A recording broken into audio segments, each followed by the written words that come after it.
E aí, gente? Aleluia, hein? Você tá feliz de estar aqui?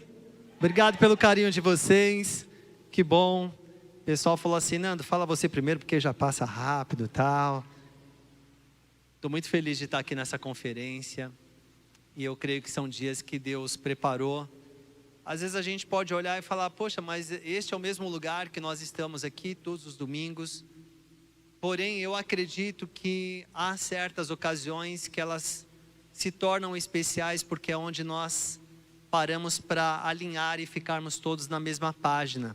Para nós alinharmos o céu com a terra com o céu, e todos nós ouvirmos o Senhor, as novas estações e os novos níveis que Ele quer nos colocar. E eu creio que Ele vai nos colocar num novo nível a partir dessa conferência. Você está com essa expectativa em nome de Jesus? Por isso que é mergulhados, a cultura e o chamado da igreja. A cultura porque é algo que todos nós temos como valores profundos dentro de nós. E o chamado porque você e eu fomos chamados. E no caso de hoje nós seremos mergulhados no amor. Você e eu fomos chamados para amar. Esta é uma vocação poderosa. Eu sei que muitas pessoas olham para isso e elas acham que amam, elas confundem bastante. O amor é algo assim, eu amo. Mas não é deste amor humano, não é o amor fruto das afeições humanas que nós queremos ser mergulhados. Este amor qualquer pessoa pode ter, não precisa nem ser regenerado. O ser humano é capaz de amar demonstrando afeições. O que nós queremos é o amor de Deus. É o amor que só um filho e uma filha pode experimentar. É o amor da renúncia. É o amor que fez Jesus chegar até a cruz. Porém ele foi ressuscitado ao terceiro dia. É o amor que mudou a história. Eu quero ser mergulhado nesse amor. Quem quer ser mergulhado nesse amor? Agora eu quero pedir para você, nesses 30 segundinhos, que você novamente, apesar desse tempo maravilhoso que já tivemos aqui com os louvores e esta inserção musical tão inspiradora, mas que novamente você prepare o seu coração. Mesmo aí sentado, não vou pedir para você ajoelhar, mas com seu coração ajoelhado. Talvez você está aqui hoje e nem se preparou tanto, veio para cá. Hoje, naturalmente, véspera de feriado, é um dia de muito trânsito. E graças a Deus que você conseguiu chegar, que você está aqui. Mas talvez você veio de um dia tumultuado, a sua mente ainda está bastante ligada em muitos assuntos. Talvez você vai ouvir sobre um assunto que provavelmente você diz, puxa, eu ainda estou tão longe desta realidade. Poxa, hoje eu me irritei com tantas pessoas, hoje eu usei palavras duras com as pessoas. Como que eu posso estar mergulhado no amor? Por isso que eu queria pedir a você, porque eu sei que o nosso Deus é um Deus de misericórdia. E Ele não restringe nada, graça alguma ao coração que se humilha diante dEle. Ao coração que é quebrantado. Por isso eu peço a você nesses próximos segundos, que você feche os seus olhos e ore, e peça humildemente ao Senhor. Porque se não for uma obra dEle na nossa vida, nós não conseguimos nos auto-mergulhar no amor. É uma obra dEle isso.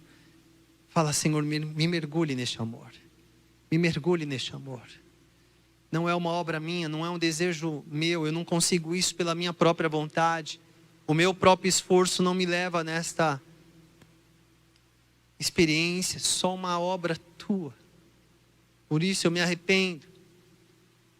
Eu me arrependo, Senhor, de atitudes e comportamentos e pensamentos que tenham sido contra tudo aquilo que o Senhor propõe para mim.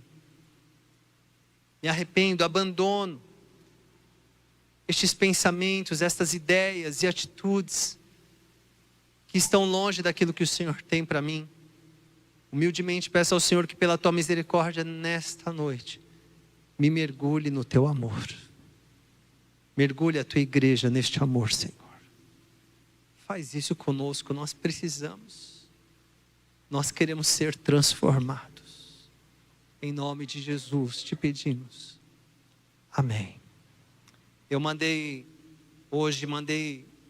algumas coisas sobre a nossa conferência para alguns amigos, alguns pastores. E o meu pedido era, ore por nós. Se você se lembrar, ore por nós. Nós estamos nos reunindo de hoje até terça-feira. Nós precisamos que o Senhor nos transforme. Nós não estamos aqui simplesmente porque são dias de carnaval. Eu sei que tem muita gente que foram para as cidades, né? Foi para Salvador, foram para o Rio, vai para cá, vai para lá, para pular o carnaval até terça e vão terminar chorando, porque queria que esticasse mais. Alguns vão dar um jeito de esticar mais. E a gente não está aqui para pular o carnaval, nós estamos aqui até terça-feira para aprendermos com o Senhor como celebrar uma vida não só nos dias de carnaval, mas por toda a eternidade. Como ter vida verdadeira e real. Então, lembre-se que nós aprendemos recentemente que a natureza humana, ela se opõe a Deus. Talvez nesses dias ela vai querer te distrair, ela vai querer tirar você do foco. Ela vai despertar em você um desejo talvez de não perder uma das noites. Porém, cada uma das noites será específica e muito singular. Em cada noite nós teremos aqui predetores diferentes, cada um carregando uma graça diferente. Todos se prepararam para este momento. Então, eu peço que você fique com o seu coração muito alinhado. Eu estou investindo realmente estes minutinhos iniciais para dizer isso para você não perder de forma alguma. E eu quero começar com uma pergunta aqui nessa noite. Pode passar o próximo slide, por gentileza. A pergunta é essa: quanto eu amo? Quanto eu amo? Porque talvez fosse uma resposta comum de muitos de nós. Você ama? Eu amo. Eu amo.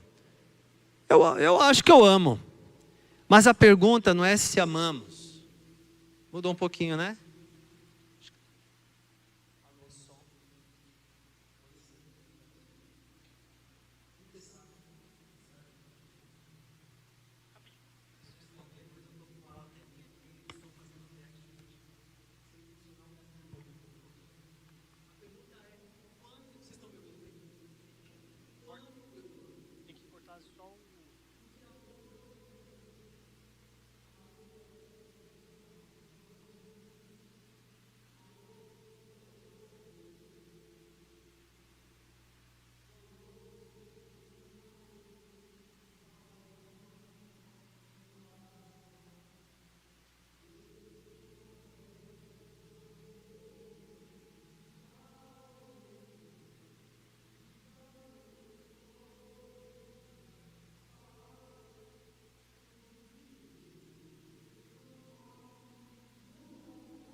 De João, que foi um dos apóstolos, foi um dos discípulos de Jesus. Pode passar para mim o slide, por favor. 1 João, capítulo 4, versículos 7, 8 e do 16 ao 18. Diz assim o texto: amados, continuemos a amar uns aos outros, pois o amor vem de Deus. Quem ama é nascido de Deus e conhece a Deus. Quem não ama não conhece a Deus, porque Deus é amor. É interessante que esta frase está tão clara, mas é tão normal as pessoas acharem que é comum não amar. Eu amo quem eu quero, e eu amo do jeito que eu quero. Eu amo quem eu escolher e do jeito que eu desejar. Mas isso não é o amor. Essas são apenas afeições humanas. Nesta noite é importante a gente fazer a divisão certa entre o que são afeições humanas e o que é verdadeiramente o amor de Deus. Talvez, deixa eu fazer um parênteses aqui. Será que não é melhor eu continuar com o microfone, queridos? Pode ser? Cadê o Dani? Me socorre aqui, Dani. Estão fazendo o teste, parabéns. É isso. Mas eu talvez vou ficar com o microfone. Tá? Obrigado, meu queridos. Obrigado. Obrigado. Mas aí é bom que desliga aqui, né? Só. Alô. Então é importante a gente definir e ter uma linha clara. O que são afeições humanas e o que é o amor de Deus. Eu sei que em algum momento elas se misturam. Porque eu posso olhar para alguém e sentir uma profunda afeição. E aquilo ser parte da minha natureza humana. Eu olho, eu me emociono. Eu sinto compaixão. Jesus sentiu compaixão por uma multidão que não tinha pastor. Porém, o amor de Deus, ele me leva mais longe. O amor de Deus me faz permanecer. O amor de Deus, ele me faz entregar, renunciar. O amor de Deus não é do jeito que eu quero. É do jeito que a palavra me ensina. E eu quero confessar a você que eu sou muito feliz de pastorear uma igreja que é conhecida por ser uma igreja cheia de amor. É muito comum eu ouvir isso das pessoas que chegam aqui, que nos visitam e que se sentiram amadas e acolhidas. Você também é testemunha do que eu estou falando? É uma característica muito forte entre nós. Então este amor que aparece bastante na forma como eu trato meus irmãos, quando as pessoas chegam, quando elas são abraçadas e acolhidas. Este amor que transparece bastante, que eu vejo isso acontecer entre nós, na amizade, é muito importante. Mas existe um nível de amor que Deus precisa nos aprofundar, que é aquele amor do discipulado. É o amor de ir mais longe, de ajudar pessoas que de fato são muito diferentes de mim. De fato têm distorções, muitas vezes profundas, na sua atitude por não conhecerem a Deus. Chega um nível que a gente já começa a escolher quem a gente quer amar. A gente quer amar quem se identifica conosco. A gente quer amar quem... Não, essa pessoa não está me dando muito trabalho amar essa pessoa. Então beleza, vamos embora, vou te amar, querido. O problema é quando começa a dar trabalho. O problema é quando a pessoa é chata demais.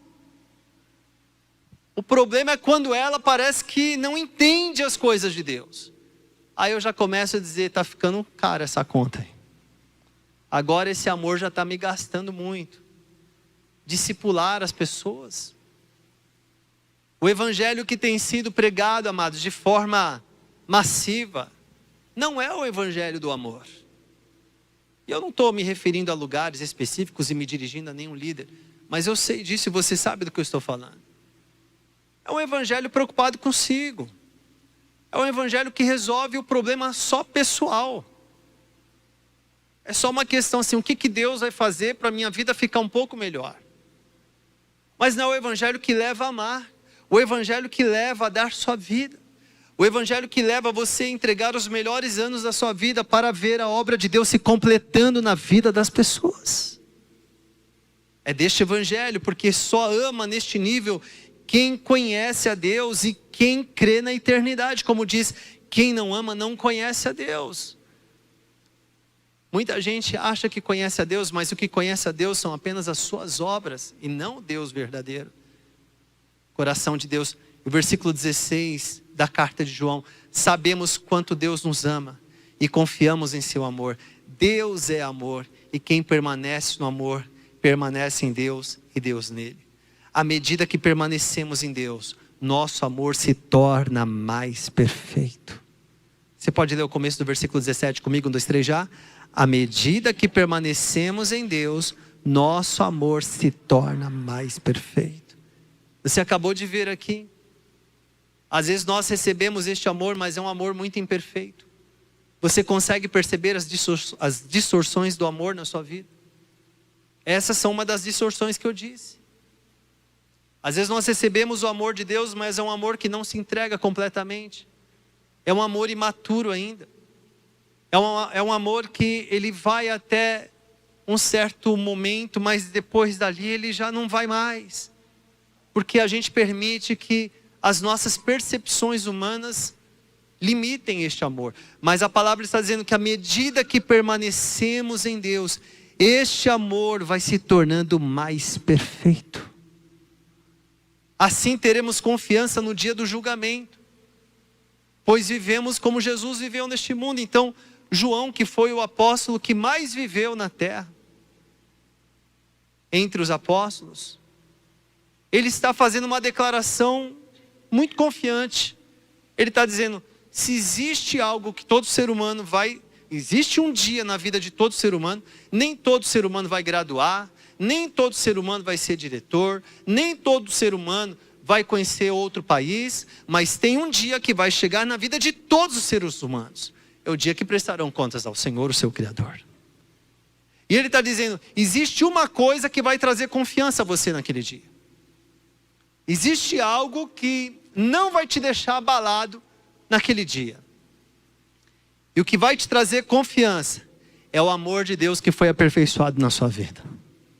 Repito o versículo 17, diz assim ele, à medida que permanecemos em Deus, nosso amor se torna mais perfeito. Assim teremos confiança no dia do julgamento, pois vivemos como Jesus viveu neste mundo. Que declaração poderosa. Talvez para alguns este vai ser o versículo rema da sua vida. O versículo que te impulsiona. Quando alguém falar qual é o objetivo, eu quero viver como Jesus viveu. Que vida impactante é a vida do discípulo que vive como Jesus viveu.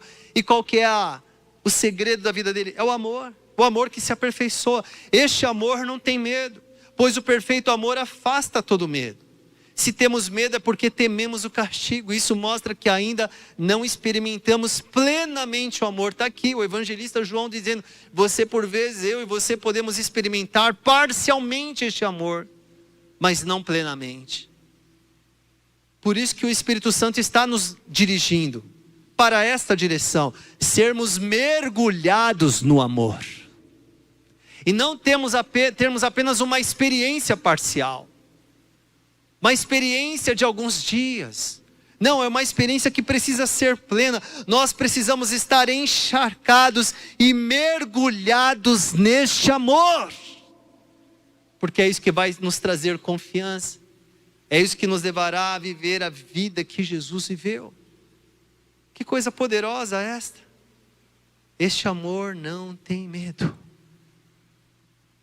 A gente pensa que quem tem amor não sente medo das coisas. Mas é mais do que isso que o apóstolo está dizendo. Ele está dizendo, quando você ama as pessoas, você é capaz de ser verdadeiro com elas. E você não tem medo de ser rejeitado por elas, por causa do amor.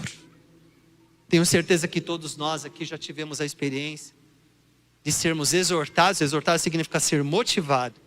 Exortação é, levanta o ânimo, isso é exortação.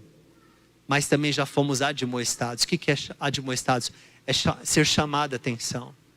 Alguém que fala conosco, fala porque nos ama, fala porque nos ama.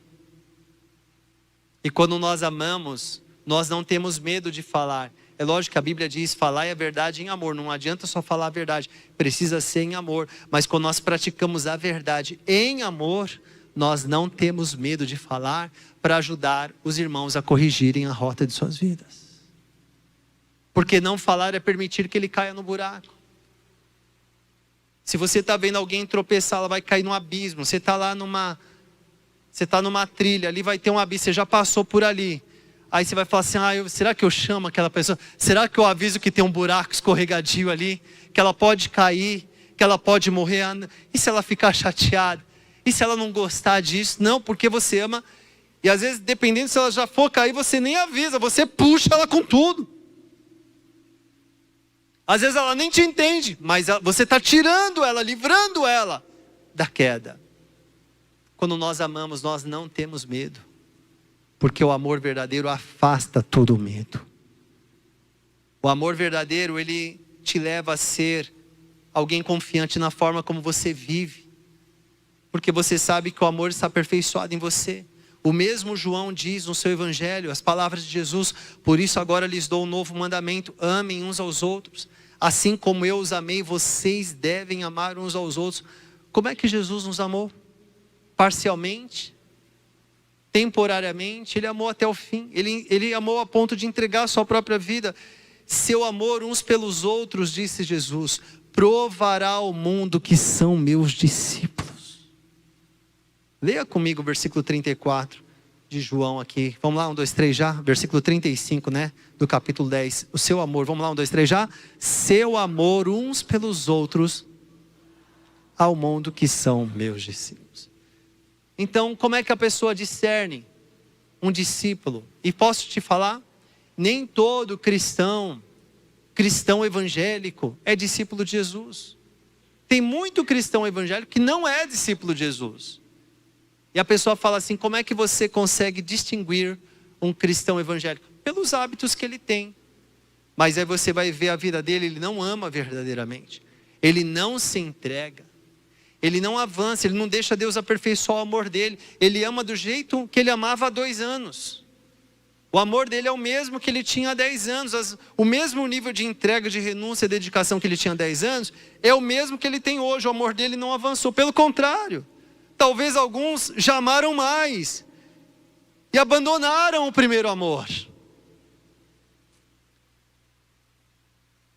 E há uma palavra dura para aquela igreja que abandonou o seu primeiro amor. Ele está dizendo, volta ao seu primeiro amor, volta àquelas práticas. É interessante como a Bíblia diz, volta às práticas, porque o amor é prático, senão o seu candelabro será removido. Você vai perder a presença do Senhor. Sabe por que há pessoas que perdem a presença do Senhor? Porque não aprenderam a amar. Orar e jejuar, essas são disciplinas muito importantes.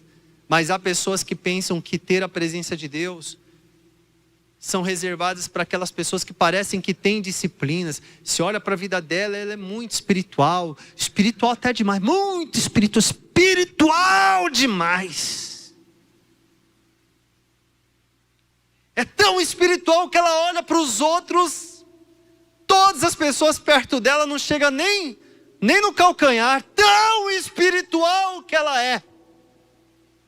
Eu já percebi, quando tem muito excesso, vocês vão entender o que eu vou dizer. Tem muita gente com excesso de aparência de espiritualidade. É para cobrir a falta de amor que tem. Porque quem ama na praticidade, não precisa ficar provando espiritualidade para ninguém. Quem ama, ama na prática.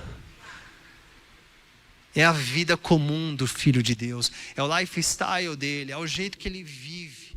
Ele ama. É isso que vai trazer confiança. E é desse tipo de gente que vai mostrar para o mundo que nós verdadeiramente somos discípulos de Jesus. O amor que você tem, e eu vejo o que acontece aqui entre nós, verdadeiros milagres. Eu vejo como vocês cuidam uns dos outros. Eu vejo aqui, eu converso o tempo todo falando com as pessoas. O tempo todo eu vejo como as pessoas são supridas nas suas necessidades. Eu olho para cá e eu vejo aquilo que aconteceu lá em Jerusalém, acontece na comunidade da graça em Guarulhos também. Eles repartem os seus bens. Aqui tem irmão que já deu carro para o outro. Não é porque ele tinha 2 não, ele tinha um só e deu o que tinha. E foi andar de transporte público. Não deu o que estava sobrando, deu o que tinha. Eu tenho visto as pessoas cuidarem umas das outras. Não só na questão material, mas na questão familiar. Pessoas que suas famílias rejeitaram, mas aqui elas foram abraçadas. Eu vejo como as pessoas também, quando passam por dificuldades, mas elas já começam, elas ganham tanta essa importância que daqui 1 ano, agora é ela que está ajudando, por causa do amor de Deus que está sendo aperfeiçoado na vida dela. Este amor que prova ao mundo que nós verdadeiramente somos discípulos. Era a igreja de Atos que eu acabei de falar. Os que criam se reuniam num só lugar e compartilhavam tudo que possuíam. Vendiam propriedades e bens e repartiam dinheiro com os necessitados.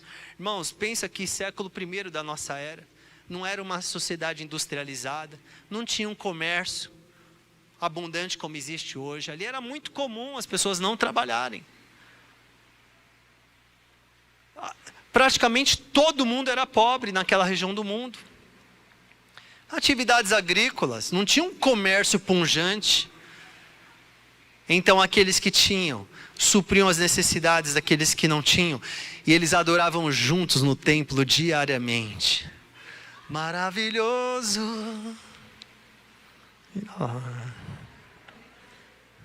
tão sublime, glorioso, presença mais desejável do que o ouro, melhor que a vida é o teu amor. Aquilo acontecia lá em Jerusalém, está acontecendo aqui em Guarulhos também. Cuidando uns dos outros, juntavam-se, adoravam, reuniam-se nos lares para comer e partiam pão com grande alegria e generosidade, sempre louvando a Deus e desfrutando a simpatia de todo o povo. E a cada dia o Senhor lhes acrescentava aqueles que iam sendo salvos. É isso, amados. E a gente vê isso acontecendo, a gente vê as células, a gente vê as pessoas. Eu realmente, se eu fosse um novo convertido, eu tenho certeza, eu me conheço. Se eu fosse um novo convertido nessa igreja aqui, eu ia ficar altamente interessado por esse estilo de vida, em comunidade que as pessoas vivem.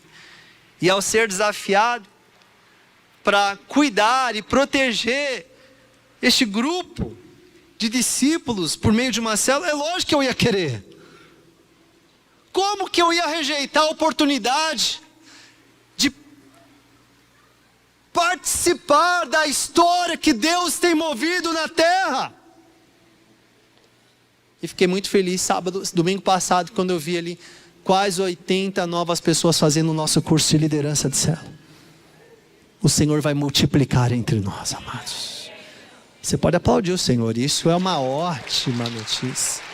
Ótima notícia. Agora, Atos capítulo 8, eu não vou ler para você, mas a Bíblia diz que quando Filipe, ele estava lá em Samaria, porque teve uma perseguição, e a igreja foi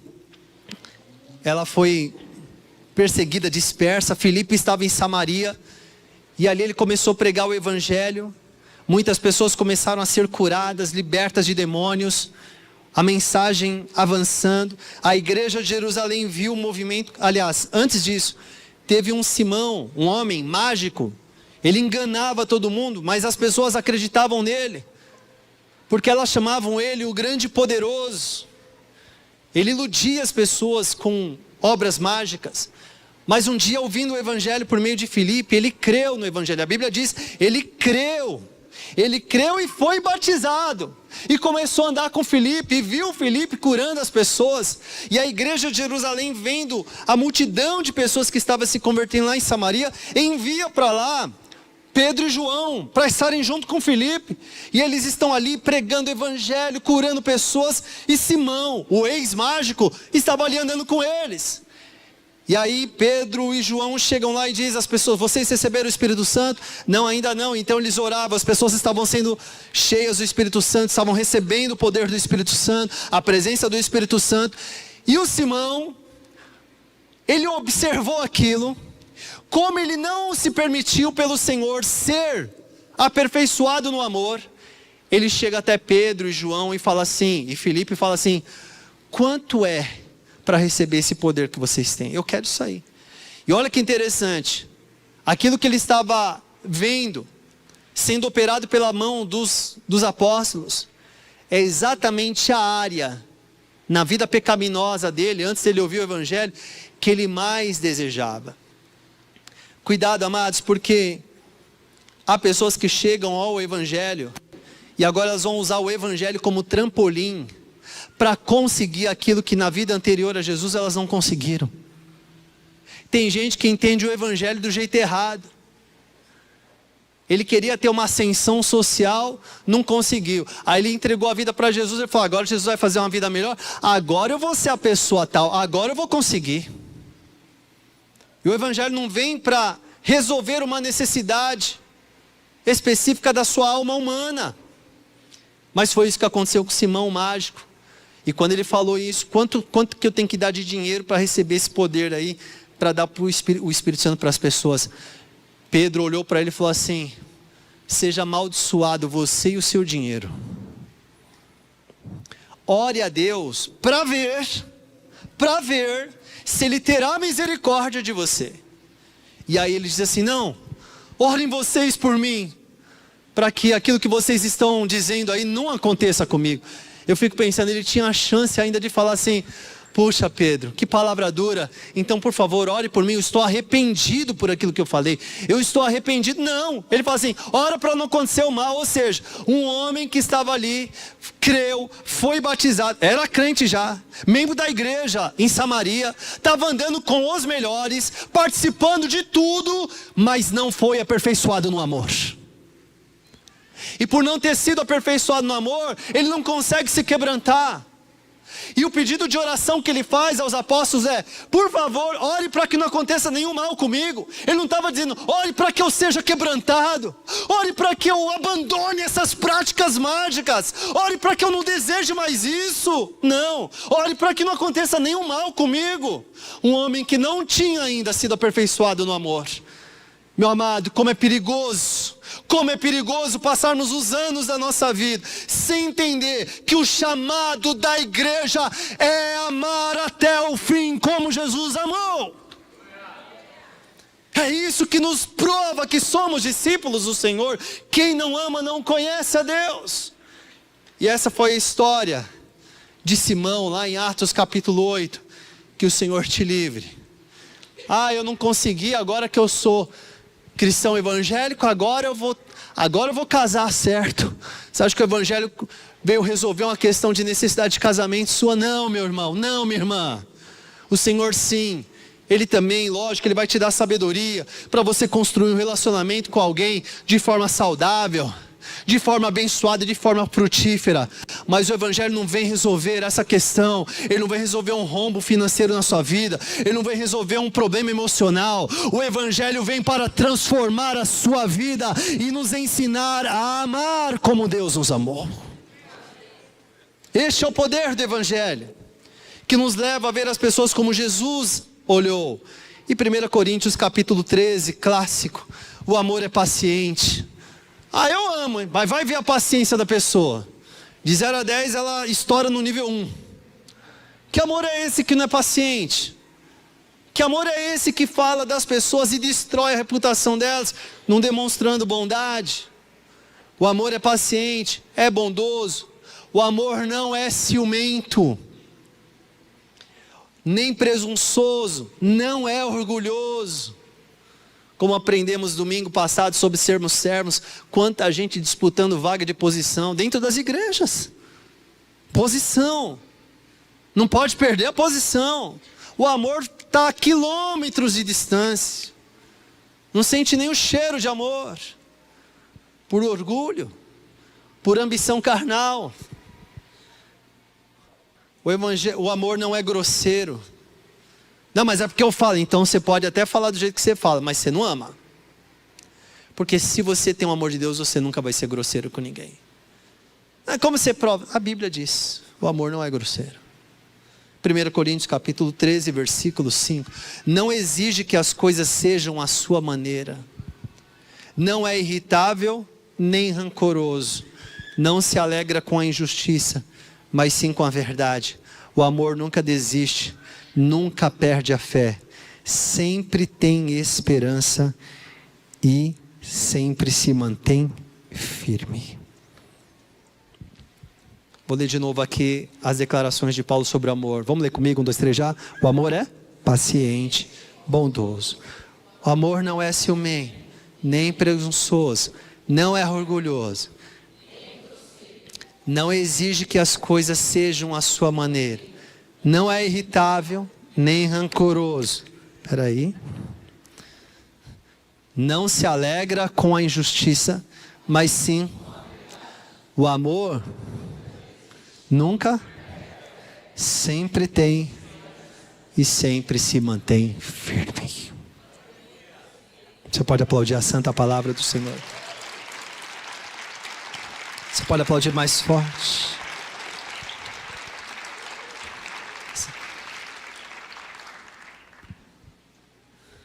Eu amo essa igreja. Eu amo sua vida, meu amado. Eu amo sua vida, mas eu não quero só expressar afeição. eu quero expressar a minha renúncia. Eu estava orando sobre isso esses dias, e eu estava agradecendo ao Senhor por servir aqui ao lado dos meus pais, e termos sido chamados por Deus, chamados pelo Senhor para essa cidade. Cada um tem uma história, cada igreja tem uma história, cada líder tem sua história. E a nossa história é essa. Fomos chamados pelo Senhor há 30 anos. E eu realmente estava agradecendo a Deus. Eu falei: Senhor, o meu amor não estava e ainda não está, eu estou sendo aperfeiçoado nisso. Mas eu quero te agradecer, porque o Senhor não desistiu. O Senhor nos chamou há 30 anos e nos colocou para trabalharmos juntos, né, meus pais? Eu tinha 20 anos, a Su também, agora temos 50 anos. E eu estava dizendo: obrigado, Senhor, porque a gente pode entregar os melhores anos da nossa vida. Eu não vou ter 30 anos de novo, não vou ter a energia dos 25 anos de novo, nunca mais na minha vida.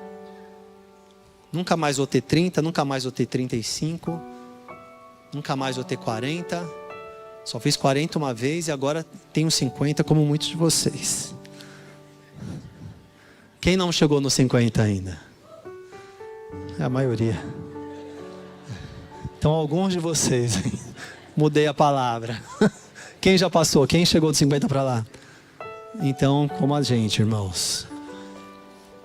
Mas sabe, a Su e eu éramos namorados, e que bênção que é. Eu estou dando esse testemunho não para dizer, olha, que eles, não é isso. Eu só estou dizendo assim, que eu estou procurando estimular você, dizer para você, amar a Jesus e ser alvo do amor dele.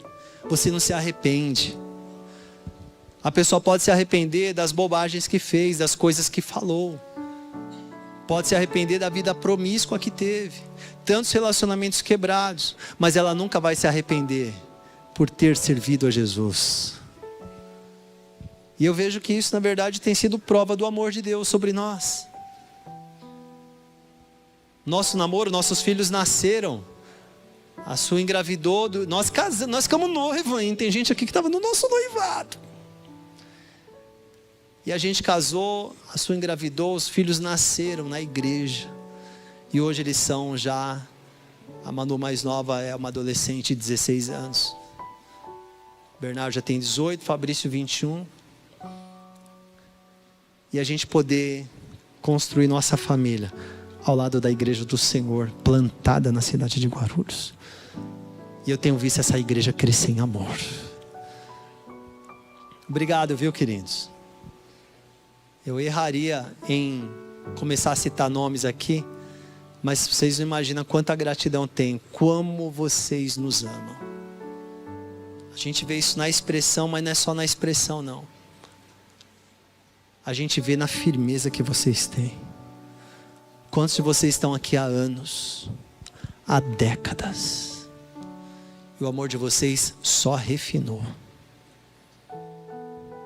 Quantos de vocês estão aqui desde adolescentes e hoje são adultos, pais de filhos adolescentes, e vocês continuam andando de forma leal e firme. Isso é amor. Eu me sinto privilegiado nesta terra. Eu me sinto realmente um homem muito satisfeito com a sua existência. Sabe por quê? Porque eu tenho visto o amor de Deus na igreja. Ah, mas aqui não tem imperfeições. Lógico que tem imperfeições. Acabamos de aprender que há pessoas e pessoas, há fases da nossa vida. Às vezes a gente não está vivendo aquele amor de forma plena. A gente ainda não foi mergulhado naquele amor. Alguns demoram um pouco mais, mas o amor de Deus tem nos sustentado. E quem permanecer vai ter o seu amor aperfeiçoado. Eu queria que você agora pensasse em alguém que foi muito relevante ou tem sido na sua vida aqui. Lembre de alguém aqui que ou te recebeu ali na porta, ou é o seu líder de célula. Às vezes eu faço esses exercícios assim, eu fico lembrando das pessoas da minha vida. E não é que eu fico dramatizando, não. Mas eu sou muito realista. Um dia eu não vou tê-las mais. Eu não fico focado nisso. Eu fico focado, eu tenho. Mas eu sei que um dia eu não vou ter. Mas eu fico grato por ter. Eu fico muito grato. Você consegue pensar em alguém que foi muito relevante ou é relevante na sua vida? Alguém que um dia até te chamou a atenção em amor. Alguém que foi leal com você. Alguém que te abraçou.